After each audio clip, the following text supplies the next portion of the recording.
For Victims and Villains, my name is Josh, and today we are talking about somewhat of an uncomfortable movie, but a important conversation nonetheless. This is The Order.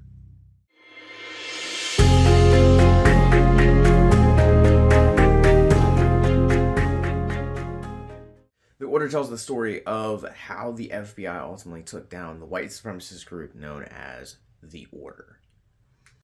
Right out the gate, I just want to talk about this movie in general. Not only are the performances fantastic from Jude Law, Tye Sheridan, Hoult, Jurnee Smollett. I probably mispronounced her last name, and I'm incredibly sorry, but the performances just across the board of this movie are nothing short of outstanding. Like, this is the reason why we engage with this medium.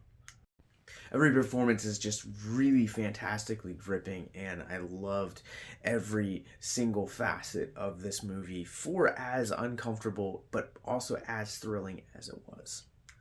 This is arguably probably one of the best thrillers we've gotten this year, and the shame part about it is because of the subject matter and because it is a smaller studio releasing this will fly under the radar of most cinephiles this year. This movie has everything that I really want from a thriller. It has an engaging story. The way that story is told, it's told in this very endearing, very intense, but that intensity kind of mounts and it builds and it crescendos into one hell of a climax, and The Order hits every single one of those points. Not only that, but I also love how personable this film gets with the Jude Law and Tye Sheridan characters. I think there are some one-note characters in this movie, and that's where the movie definitely suffers. However, when we're talking about the characters of Law and Sheridan, not only are they the driving force of this movie, but also there's enough differences between them and kind of your other films that are set in the same category. However, I love the dynamic between Law and Sheridan as a unit in here. Not only does the pair have great chemistry, but also it's such a joy to watch how the two characters really kind of intertwine and grow together over the course of these 2 hours. And also, I feel like I've seen enough films that are similar in tone and adjacent in genre to really kind of hit a lot of those marks and cliches that you really expect from the biopic or the thriller genre. And don't get me wrong, The Order definitely hits those and definitely has those here. However, I think the decision to make the Jude Law character, and I don't know if this was a narrative decision or if this is actually its real life counterpart, but the idea to make Jude Law this seasoned FBI agent who has not only had a rough few years, but is also kind of going through a lot of personal stuff, and getting to kind of see how the health and personal stuff really have impacted him throughout the course of this film was a fascinating choice, and it really made the film that much more compelling and refreshing for me. I think one of the things that this film does really smartly is the fact that it is as uncomfortable as it is. Like, this movie doubles down and is fearless and really does not hold back from its subject matter of race and bigotry and everything like that. With that said, I am ready to run this through our Rorschach rating scale. I'm going to go ahead and give The Order a 4 out of 5. This film does hit some of the cliche biopic and thriller notes that you expect from the genre, but gripping performances from Jude Law, Tye Sheridan, Hoult, and this incredible cast make it not only one of the most thrilling stories of this year, but also, sadly, one of the most relevant films that we've gotten this year as well.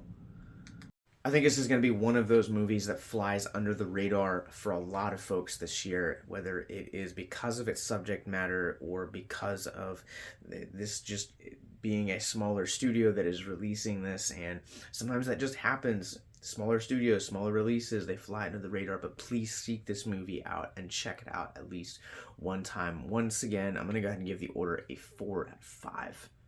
If you guys have seen The Order, now playing in theaters from Vertical Entertainment, what did you guys think about it? Comment below and let me know. But let's talk about mental health. If you guys are new to our content, Mental Health Moment is where we take a theme of mental health out of the film which we're reviewing, talk about it for a few moments in the hopes to deconstruct the stigma surrounding mental health. And normally this is the part of the video where I would be talking about what this movie teaches us about mental health, how it has an impact on mental health, but rather than kind of diving into it and giving out some education, I want to talk about some life experience, and I actually want to recommend other projects that we've put out in the past. In 2020, in the wake of George Floyd's untimely and unfortunate and unjust death, we here at Victims and Villains sat down to do an entire podcast series that celebrated Black culture, Black entertainment, and really wanted to emphasize the importance of why Black voices and Black lives matter. Following George's death, we put out not one but 3 series in our podcast discussing the importance of Black culture and Black history, but we heard it from Black creators, Black podcasters, Black musicians, and just people that have been affected by how racism has affected us here in the statesides throughout history. I found myself throughout the course of these 2 hours here at The Order completely disgusted and just utterly reviled by some of the content that is in this movie. And I, as a white creator, feel like I can't speak to the experience of mental health and of how bigotry affects it because of white privilege. And so I'd rather recommend content that we've put out in the past and incredible creators that we've worked with in the past to share their experience and how they're also mental health of being victims of racism and sexism and homophobia and transphobia that we've worked with in the past throughout our Black Lives Matter period series, our Watchmen series, as well as our Celebration of Diversity series. I'll link those in the show notes below, but if you or someone you know is currently struggling with suicide, addiction, self-harm, or depression, please click the links in the show notes below. Check out our mental health resource library. Until next time, remember to keep it classy. Hit that subscribe button below. Until next time, have a great night.